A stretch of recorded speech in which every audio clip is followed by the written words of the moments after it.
Muchísimas gracias. Pasamos ahora a la intervención del profesor José Luis Villacañas, que es catedrático de Filosofía Española en la Universidad Complutense de Madrid, que bueno, no se podría enumerar toda su producción literaria. Me limito a mencionar solo su penúltimo libro, que es la teología política del neoliberalismo, y creo que ha aparecido ya un otro que sería el cuarto volumen de su historia de España, que no me viene ahora el nombre exacto, pero que él nos podrá decir antes de empezar. Sin más, paso la palabra al profesor Villacañas.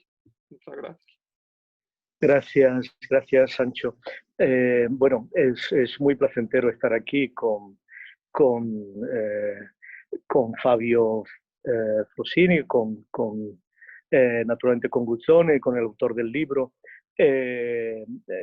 Por supuesto, estamos ante un acontecimiento importante en los estudios gramscianos.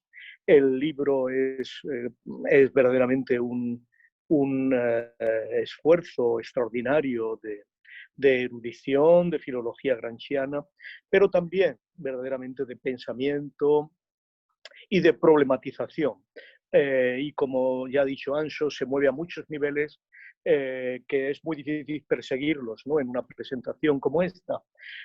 Por supuesto, nos muestra el íntimo diálogo de Gramsci con el pensamiento italiano y nos muestra la relevancia mundial de ese pensamiento italiano de los años 30 respecto de la problemática de la crisis desde 1914, desde la Gran Guerra, y por lo tanto nos hace muy evidente que la grandeza de Gramsci está apoyada por un entorno intelectual de extraordinaria riqueza, del que efectivamente, también en mi caso, ¿no?, por mis afinidades con el estudio de la Alemania, de la República de Weimar, con Max Weber, pues encuentro muchas afinidades de desarrollo, no solo desde el punto de vista metodológico, epistemológico,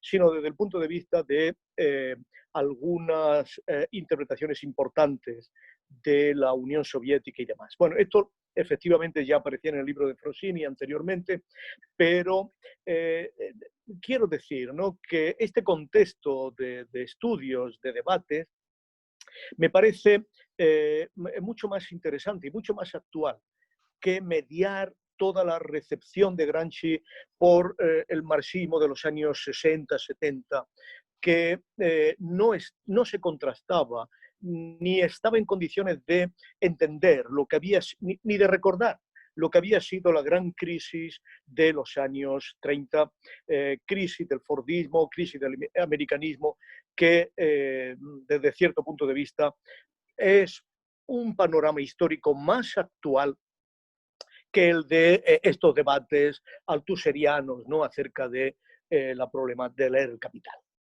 El libro es verdaderamente, atraviesa toda la producción del pensamiento económico de Gramsci. Es muy interesante leer los escritos anteriores al Gramsci de los cuadernos de la cárcel, y de hecho hay algunas tesis en estos primeros escritos del año 19, del año 20, que a mí me han resultado extraordinariamente sorprendentes y maduros. Posiblemente yo no pueda aquí discutir la totalidad de las, ni por asomo, de las tesis del libro, y me voy a referir solo a 3, 4 tesis que juzgo que son extraordinariamente relevantes, ¿no? Bueno, la primera concierne al estatuto marxista de Gramsci, ¿no? Y se puede resumir de esta forma: la filosofía de la praxis no es sin ni contra el capital. Esto es una filosofía también que incorpora una reflexión teórica sobre la economía crítica, y en este sentido el libro intenta, como ha dicho antes Sancho, no subrayar el Gramsci culturalista. Hay un Gramsci de la economía política, ¿no? Esta es la cuestión. Y que ese Gramsci de la economía política es un lector del Capital o es alguien que piensa de una manera que podríamos decir que es compatible con la idea que Marx tiene de su propia trayectoria intelectual, ¿no? Creo que esta tesis se despliega en un estudio muy pormenorizado, muy medido, de las relaciones entre economía clásica, economía pura y economía crítica. Estas tres diferentes formas de abordar la dimensión de la economía creo que están muy definidas en el estudio de Guzzone y creo que es muy persuasivo al proponerlas como un hilo conductor que nos va a permitir matizar todas las recepciones de Gramsci alrededor del problema de la hegemonía, como ahora veremos. La cuestión es que disponer de categorías científicas en el conocimiento de la objetividad estructural de las relaciones de fuerza nacionales, internacionales. Esto es un acto económico, por supuesto, es un acto científico, pero al mismo tiempo es siempre un acto político. Y ahí se evidencian las variaciones que las clases dirigentes inducen para reestructurar la hegemonía. De ahí la necesidad de una economía crítica que esté en condiciones de reescribir la propia posición de las clases subalternas en el modo capitalista de producción. Desde este punto de vista, creo que la consideración gramsciana de la economía tiende por sí misma, desde sus propios contenidos epistemológicos, a traspasarse en un discurso que podemos llamar ético-político y que trata de definir la cultura contemporánea, la cultura económica correspondiente al etos de una clase consciente de los propios fines históricos y de la propia función dirigente. Esto creo que es importante porque lo que no consiente este tipo de abordaje de la economía política frente a la economía clásica o la economía pura es que la economía se reduzca a un conjunto de abstracciones, que en el fondo son íntimamente cercanas a esta definición, ¿no? Naturalista del Homo economicus que hace actualmente el neoliberalismo. Creo que es muy importante para el posicionamiento de las cuestiones actuales la lectura de este Gramsci, que ya está claramente exigiendo una economía política que desnaturalice las definiciones abstractas que nos llevan ineludiblemente al Homo economicus. La ciencia económica y la crítica de la ciencia económica, por lo tanto, coinciden en el objeto de estudio, que viene aquí caracterizado de una manera extraordinariamente precisa como la idea del mercado determinado. Pero, aunque la ciencia económica clásica, la ciencia económica burguesa y la crítica de la economía coincidan en el objeto de estudio del mercado determinado, las diferencia la autoconciencia de la historicidad de ese mercado determinado. Esto es, la autoconciencia de la propia evolución capitalista, histórica del capitalismo. El no engañarse con categorías metafísicas. Y esto, a mi modo de ver, es muy importante porque es un rasgo de afinidad con el propio Max Weber cuando reconocemos la cercanía de la tesis de que cada forma social tiene su homo economicus con su propia actividad económica, por lo tanto, el homo economicus no es suprahistórico, no es metafísicamente puro, como quiere el neoliberalismo, sino que, como también quería Weber, cada gran religión mundial tiene su propio homo economicus, tiene su propia ética económica, ¿no? Esta opción de una historización radical de la economía me parece que es lo específico de esta construcción gramsciana, que en cierto modo es una construcción epocal. Bueno, dicho esto, yo creo que es muy importante la segunda tesis del libro y que en cierto modo atraviesa todo el libro, que es la compleja y necesaria relación entre economía y hegemonía.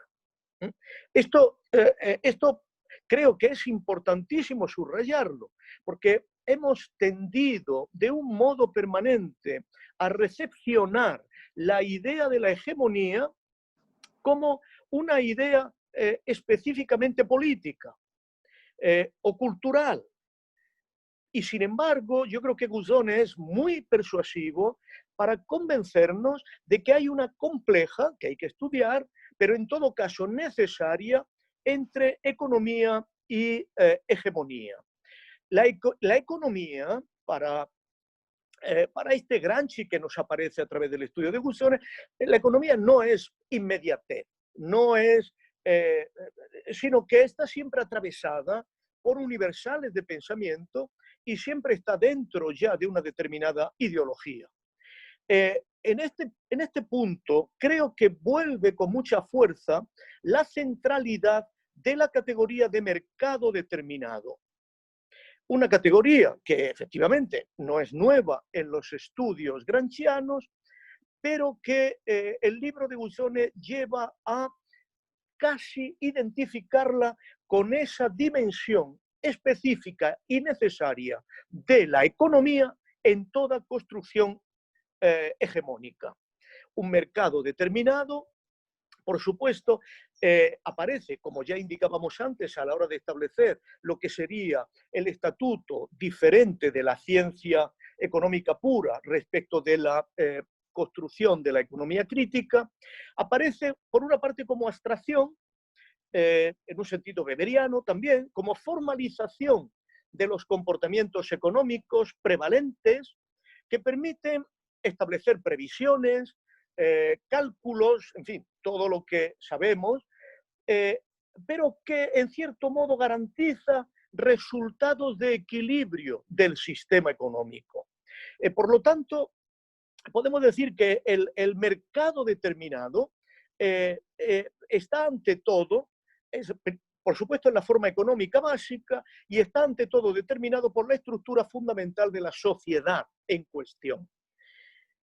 Sin esta categoría, mercado determinado, no se entiende, y creo que aquí Guzzone es muy persuasivo, no se entiende la estructura, la categoría de crisis orgánica, ciertamente. Mercado determinado es una hegemonía realizada, y es una hegemonía realizada en sus notas de permanencia, pero también en sus notas de dinamicidad. El mercado determinado integra, esto es una idea muy importante, integra lo que Max Weber llamaba automatismo del capital, pero más importante todavía es que muestra que ese automatismo tiene detrás aspectos críticos, humanos, equilibrios de fuerzas sociales que están garantizadas por el orden jurídico. Y por eso, justamente porque es un automatismo que tiene una cara automática, pero tiene otra cara que es de fuerzas sociales en mínimo equilibrio garantizado por el orden jurídico, justamente en esta otra cara genera expectativas e iniciativas individuales.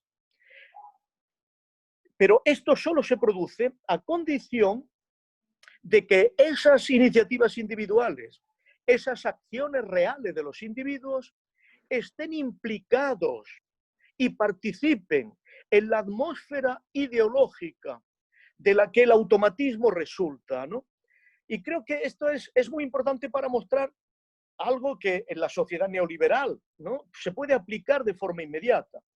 por una parte hay un automatismo en el que actuamos de manera individual, implicándonos en la ideología neoliberal. La tesis, por lo tanto, la tesis final sería que las prácticas económicas que corresponden a las relaciones sociales siempre son ambivalentes, tienen dos caras, son individuales en cuanto que son de grupo, son libres, pero en cuanto que son automáticas, y son espontáneas en cuanto que son regulares.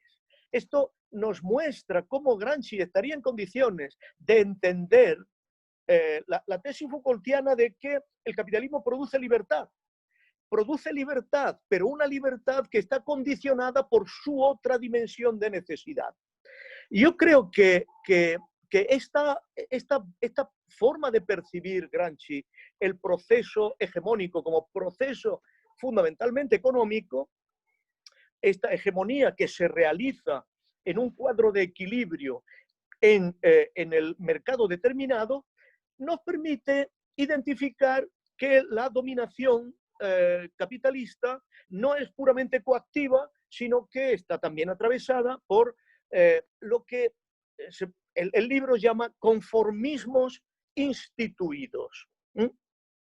Esos conformismos instituidos, sin embargo, y yo creo que esto es muy importante, no solo garantizan la permanencia del mercado determinado, sino que muestran su dinamismo, muestran también el plano de las iniciativas que interpretan, traducen de manera original los conformismos y con esos articulan una producción que llega a ser diferente en las prácticas económicas individuales. Y esto es muy importante porque muestra que la ideología da lugar a automatismos, pero que es indisociable de la capacidad de producir creencia individual en que estamos ante algo que en el fondo es muy parecido a una ley natural. Y por eso, al mismo tiempo, se supone que es posible, dentro de estas variaciones, dentro de estas interpretaciones diferentes, producir en algún momento prácticas que puedan ir avanzando hacia un nuevo tipo de mercado con su propio automatismo objetivo. Y entonces, y solo entonces, tras esas prácticas, sería posible que la ciencia lo tradujese a un lenguaje teórico. Creo que al conceder relevancia en el mercado determinado a las variaciones, Guzzone está mostrando el dinamismo de todo mercado determinado y la posibilidad obvia de que ese dinamismo lleve a alteraciones que ya no se pueden incorporar al propio equilibrio que refleja el mercado determinado.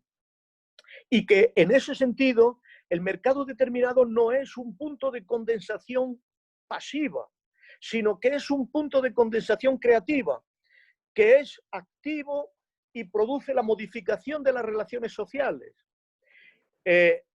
Por supuesto, esto implica que el mercado determinado está en condiciones de canalizar, ¿no?, dimensiones de libertad, dimensiones de coacción, dimensiones de automatismo, dimensiones de variación, dimensiones de iniciativa y dimensiones de organización, dimensiones de anarquía y dimensiones de estrategia, que siempre están presentes y que pueden variar de peso, llevando a crisis fácilmente absorbidas por el estado de equilibrio, o bien puede llevar a crisis que no puedan ser absorbidas en ese estado de equilibrio y llevar consigo una crisis orgánica.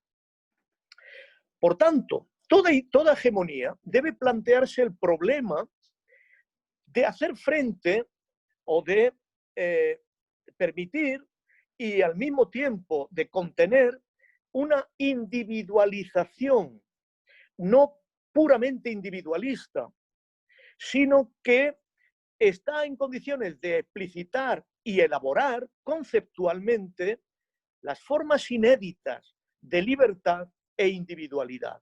Toda hegemonía en este sentido, toda hegemonía que quiera ser alternativa, ha de ofrecer los motivos de interiorización y del conformismo, contando con que no puede únicamente confiar en la coacción externa, sino que es completamente necesario generar nuevas formas de self-government, nuevas formas de libertad. En este sentido, el libro, basándose en el cuaderno 9, dice con toda claridad que el socialismo debe verificar su significado histórico epocal sobre el terreno de la individualidad, suscitando formas nuevas e inéditas de libertad y de iniciativa.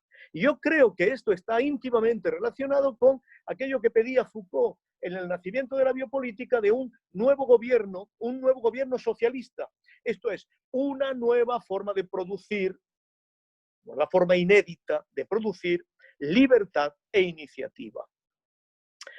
En todo caso, estos dos primeros puntos, ¿no? El punto del estatuto de la economía crítica y el punto de la inevitable dimensión económica de la hegemonía, se sistematizan en una conclusión que me parece muy importante leer, que aparece en la página del cuaderno 8, 128, ¿no? Y Gramsci dice que la crítica de la ciencia económica parte del concepto de historicidad del mercado determinado y de su automatismo, por lo tanto, hace consciente la historicidad de las categorías de la economía clásica, mientras que los economistas puros ponen estos elementos como eternos, naturales, el fenómeno actual del neoliberalismo.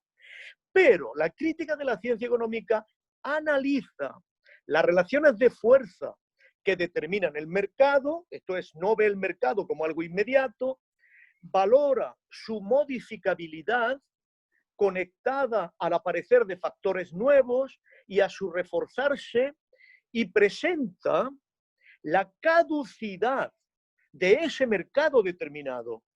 El hecho de que en ese mercado determinado, determinados elementos pueden ser sustituibles. Por lo tanto, la economía crítica estudia el mercado determinado como vida, pero también como muerte, y encuentra en su interior los elementos de su superación que nunca faltará de parte del heredero, el heredero socialista, que será presuntivo hasta que no haya dado pruebas manifiestas de vitalidad. Bien, esta tesis, por supuesto, me parece enormemente importante para aquellos que confían en que la transformación de la economía, de la hegemonía, puede venir únicamente desde aspectos políticos o desde aspectos culturales. Es completamente necesario generar un nuevo tipo de actividad económica y un nuevo tipo de mercado determinado y un nuevo tipo de homo economicus.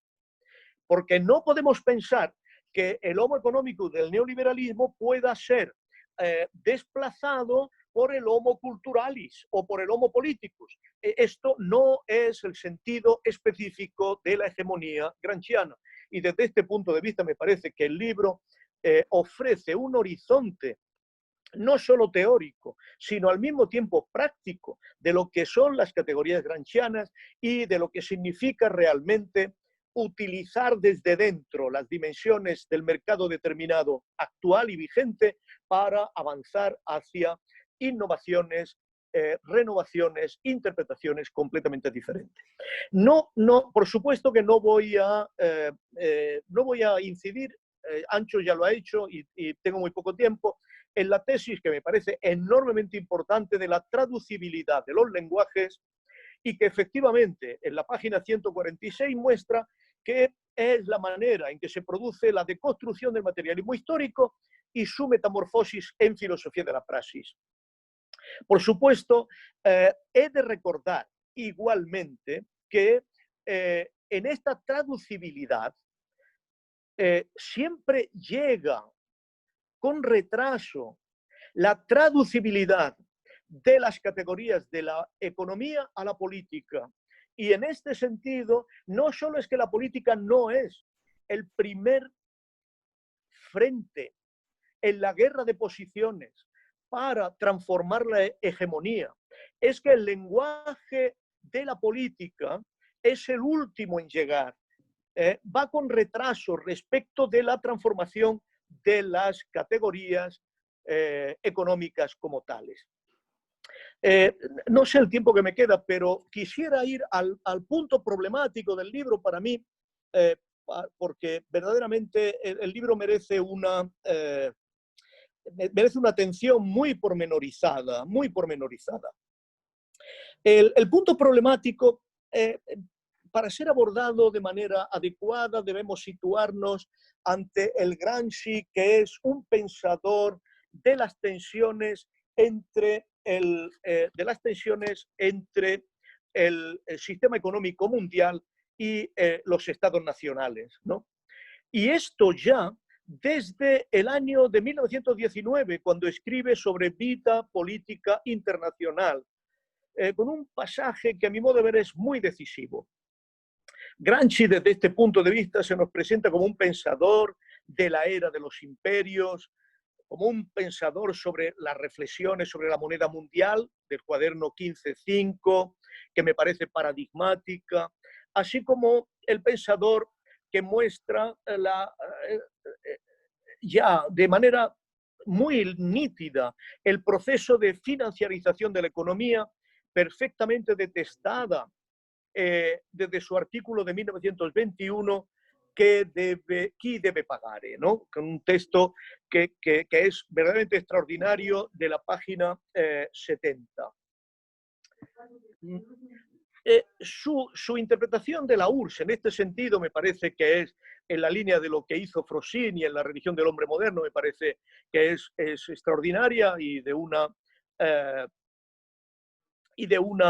importancia central para mostrar el fracaso de la URSS en una traducción de las prácticas económicas adecuadas en prácticas políticas, y llegaríamos a las últimas reflexiones económicas que se dan en el cuaderno 14 y 15 y que, por supuesto, despliega el sentido del Fordismo, la relación de crisis y modernidad, e insiste de nuevo en la unidad de hegemonía y economía, ¿no?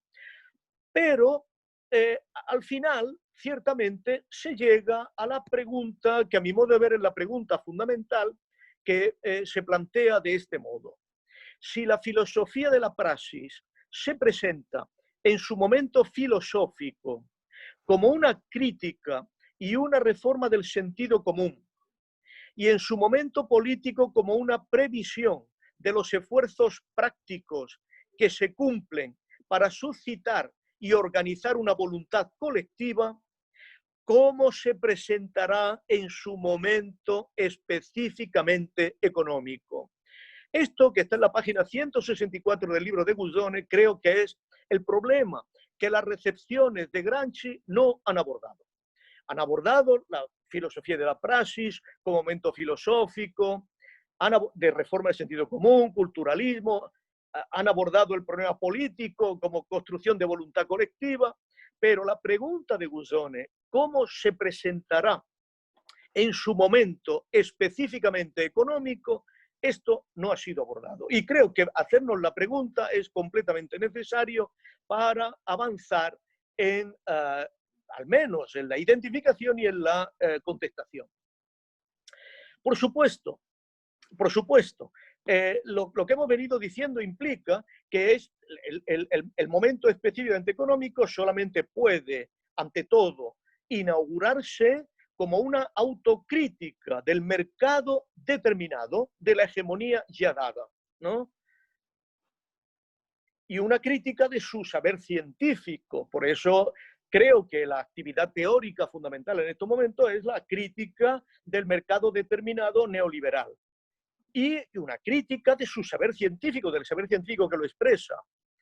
Y que esta crítica solamente puede establecerse mediante una representación científica de su historicidad, ¿no?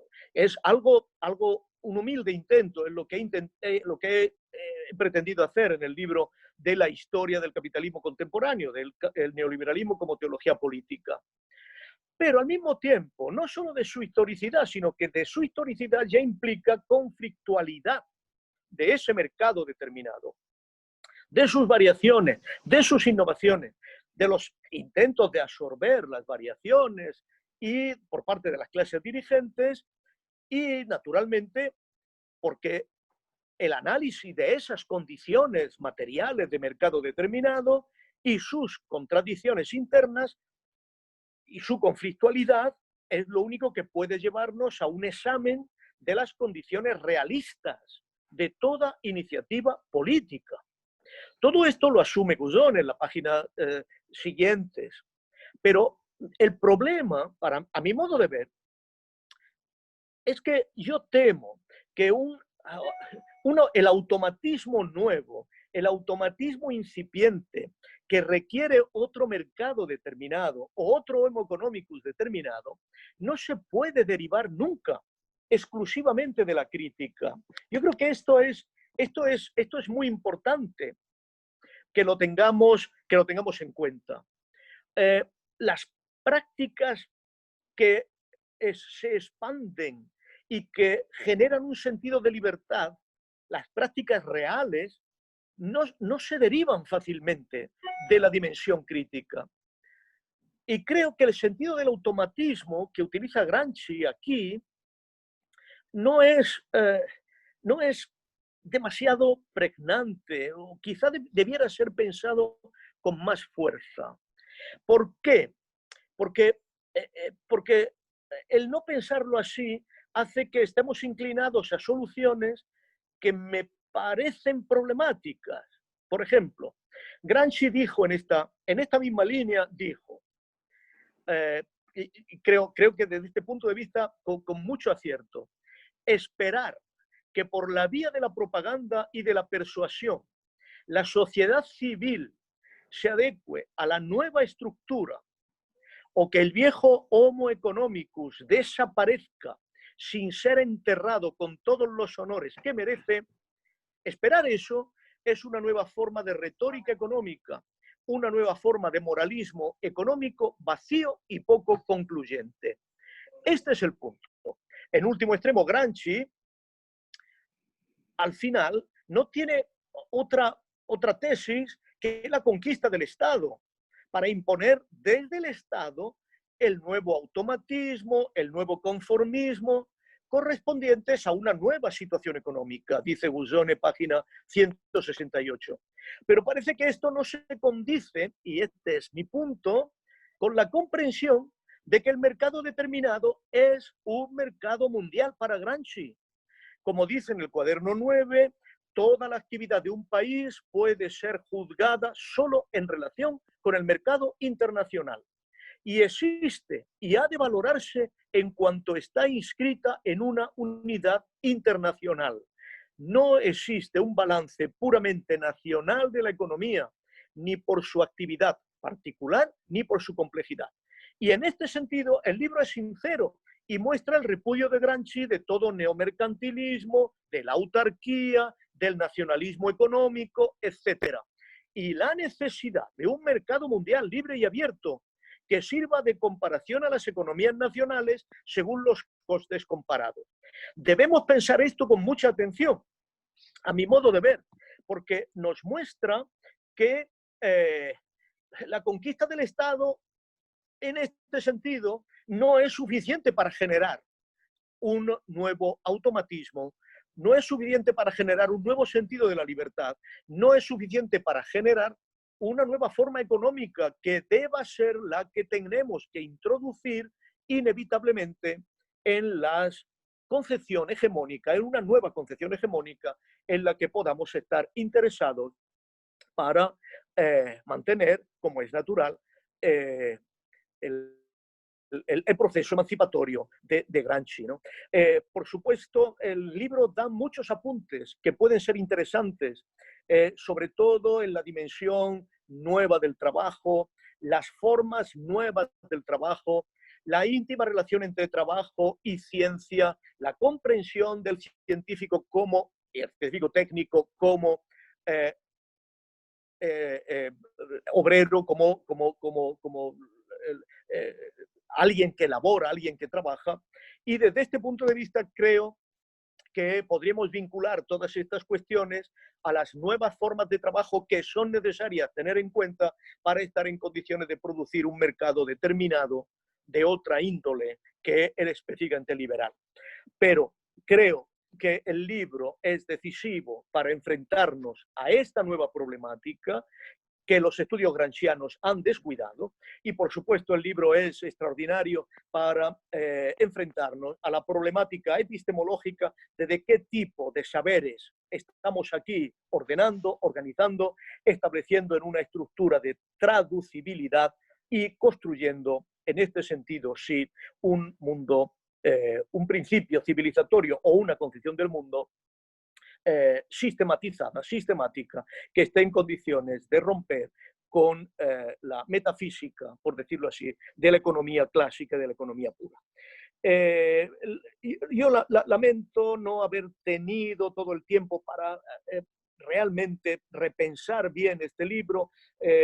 Seguiré estudiándolo porque verdaderamente es un libro del que se saca mucho provecho y aquí solo me resta agradecer de manera muy, muy profunda a Guzzone por la contribución y por el rigor y la erudición increíblemente profunda de este libro.